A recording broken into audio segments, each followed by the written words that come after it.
I'm changing some details, mostly locations and names, because this still bothers me years later, and I don't want it tied back to me.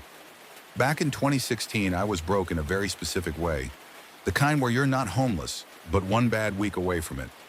I just dropped out of community college, was crashing on a friend's couch, and picking up whatever short-term work I could find online. Craigslist was my main source. Most of the listings were junk. Obvious scams, weird personal assistant offers, or jobs that paid an exposure. Then one afternoon, I saw something that looked normal. Weekend help needed, $20 per hour, cash, no long description, no buzzwords, just looking for someone reliable to help with sorting and inventory, quiet work, no experience required, Saturday and Sunday, 9 a.m. to 5 p.m. Reply with a brief introduction. It didn't scream red flags, no upfront fees, no weird phrasing, and $20 an hour in cash was more than I'd seen in weeks. I replied. About an hour later, I got an email back from a guy named Daniel. Short, polite, professional. He said he ran a small resale business and needed help organizing items before an upcoming move. He gave me an address and asked if I could start that Saturday. The address was in an industrial area just outside the city. Lots of warehouses, auto shops, storage units. Not great, but not alarming. Saturday morning, I took the bus as close as I could and walked the rest of the way. The building was a squat, beige warehouse with no visible signage. The parking lot was almost empty except for a white cargo van parked near the side. No logos, no plates on the front. I remember hesitating at the door longer than I should have. I told myself I was being paranoid. Daniel opened the door almost immediately after I knocked. He looked ordinary. Mid-30s, clean cut, glasses, button-down shirt. Friendly smile, the kind of guy you wouldn't think twice about if you passed him in a grocery store. "Thanks for coming," he said. "You're right on time." Inside, the warehouse was divided into sections using temporary walls. The front area had folding tables stacked with boxes, electronics, old phones, cables, random household items. Everything looked like typical resale junk. The work was simple: sorting items into labeled bins, logging serial numbers, wrapping things for storage. For the first few hours, it was fine. Quiet. Too quiet, maybe. No music, no radio. Just the hum of fluorescent lights. Daniel mostly stayed in a back room, coming out occasionally to check progress. Every time he did, he watched silently for a moment before speaking, like he was studying how I moved. I tried not to think about it. Around noon, I asked where the bathroom was. He paused before answering. "Down the hall," he said, pointing past the back room. "Last door on the right." The hallway was narrower than I expected, dimmer too. As I passed the back room, I noticed the door was open slightly. Inside were shelves, floor to ceiling, labeled plastic bins. What caught my attention was that the labels weren't inventory categories. They were names, first and last names, some with dates, some without. I stopped walking. I told myself they were customer records, or shipping names, or literally anything else. I used the bathroom, washed my hands, and stood there longer than necessary, staring at my reflection, trying to slow my breathing. When I came back out, the back room door was closed. Daniel was standing at my table. "You don't have to log the older phones," he said casually. "Just stack them." I nodded and did exactly that. The rest of the day dragged. Every small sound felt louder. The lights buzzed. My phone had no signal inside the building, which I hadn't noticed until I tried to check the time. At 5 p.m. sharp, Daniel handed me an envelope with cash, exactly $160. "Same time tomorrow?" he asked. I hesitated. I needed the money, so I said yes. That night, I barely slept. Sunday morning, I almost didn't go. I even typed out a message saying I wasn't feeling well. Then my bank app reminded me I had $12 left. I went. This time, the warehouse felt different immediately. The lights were dimmer. The air smelled stale, like dust and something chemical underneath it. Daniel seemed more talkative. He asked me where I was from, if I lived alone, if I had family nearby. I gave vague answers. Every instinct told me to. Around midday, he asked if I could help move some bins from the back room. I didn't want to go back there, but I didn't know how to say no without sounding suspicious. The back room was colder than the rest of the building. The shelves were packed tighter than I'd realized. Rows and rows of bins. Up close, the labels were worse. Some had photos taped to them. Small, printed photos. Faces. Candid shots. People who didn't know they were being photographed. My hands started shaking. Daniel watched me notice. "They're just records," he said calmly. "Everyone keeps records." That was when I saw a bin with my name on it. First name only, but spelled the same way, with a date from the day before. I stepped back so fast I nearly tripped. "I think I need to leave," I said. Daniel didn't raise his voice, didn't block the door. He just tilted his head slightly. "You said you needed the money." "I'll bring the cash back," I said. That won't be necessary." Something in his tone told me that wasn't generosity. I turned and ran. I don't remember unlocking the door. I don't remember crossing the parking lot. I remember the sound of the cargo van door sliding open behind me. I ran until my lungs burned and didn't stop until I reached a main road. I never went back. That night, I checked Craigslist. The listing was gone. So was the email account.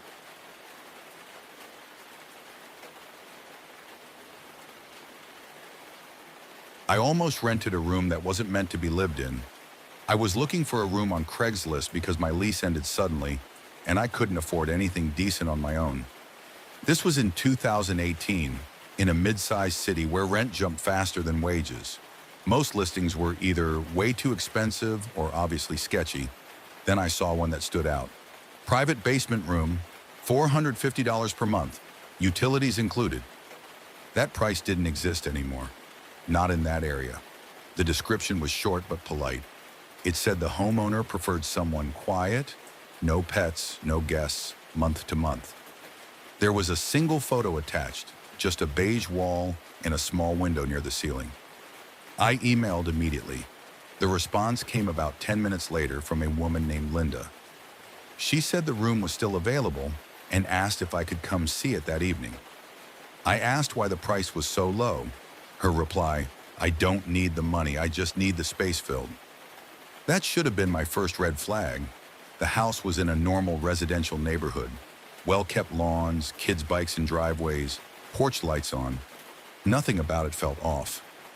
Linda answered the door herself. She was maybe late 50s, soft-spoken, cardigan sweater, the kind of person who reminds you of a substitute teacher. She smiled, but not with her eyes. She led me straight down to the basement. The stairs were narrow and steep. At the bottom was a small finished space.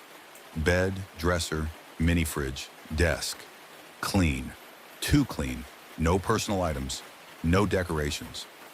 The window from the photo was there, just above ground level, facing the side yard. "This would be yours," she said. "Bathroom's down here too. Private."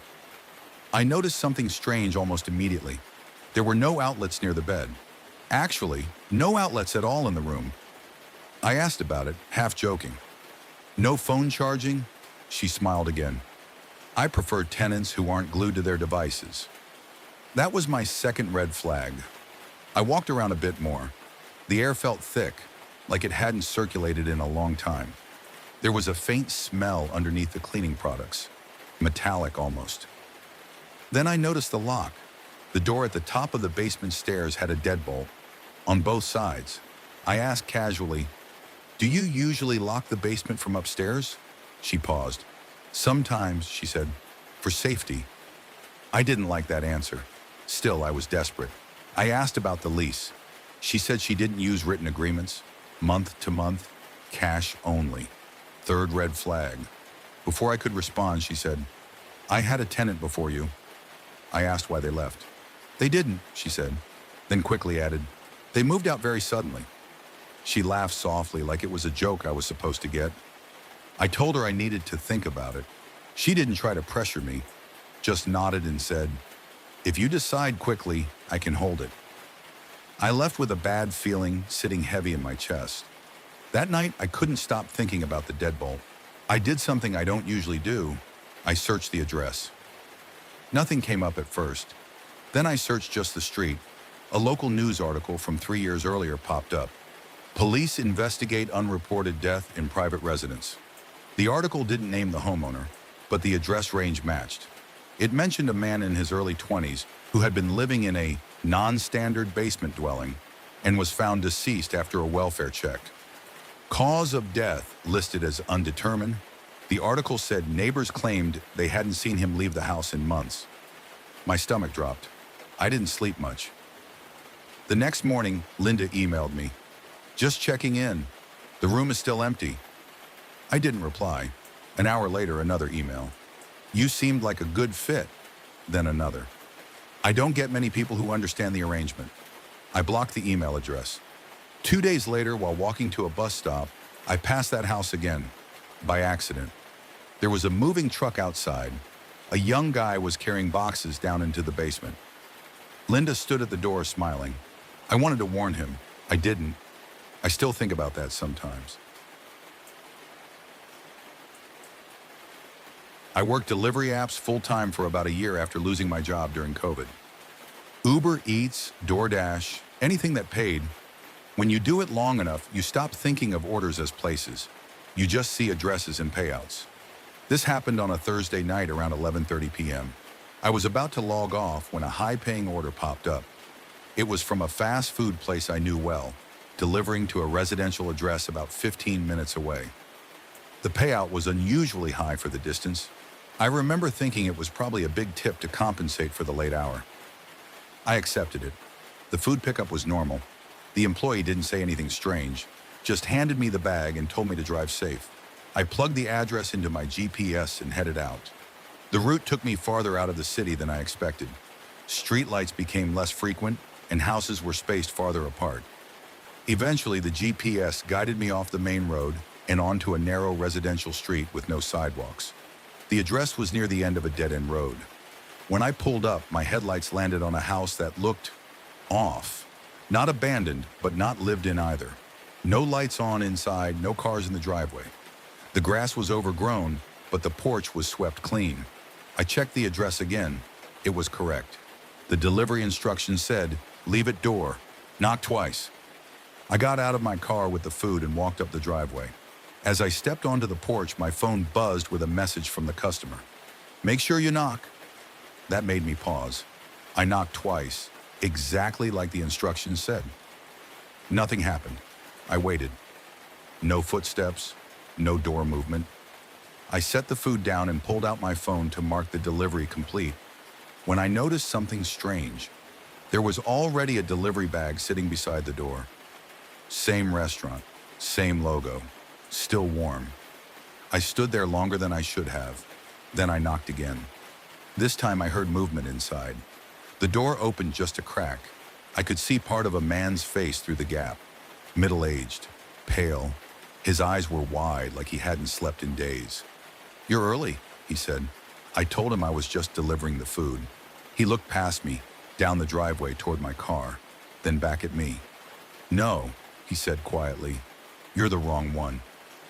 Before I could ask what he meant, he shut the door. I stood frozen on the porch, my heart pounding. I marked the order as delivered and walked back to my car as fast as I could without running. As I pulled away, my phone buzzed again. Another message from the same customer. "You weren't supposed to leave." I didn't respond. I drove a few blocks before pulling over and reporting the delivery as unsafe through the app. They told me they'd look into it and offered a small credit. I went home and tried to forget about it. The next night, while scrolling through the app, I saw the same address pop up again. Same payout, same instructions. I declined it. The night after that, it appeared again. Then again the next week. Always late, always high pay. Out of curiosity, I Googled the address. Nothing came up at first. Then I searched the street name. A local forum post from years ago showed up. Someone asking if anyone else had noticed delivery drivers constantly stopping at the same house late at night. Another reply mentioned police being called multiple times for welfare checks. One comment stood out. "My cousin used to live there. He said people kept showing up who weren't invited. Food, packages, sometimes taxis. He moved out after someone tried to come inside." I uninstalled the app that night.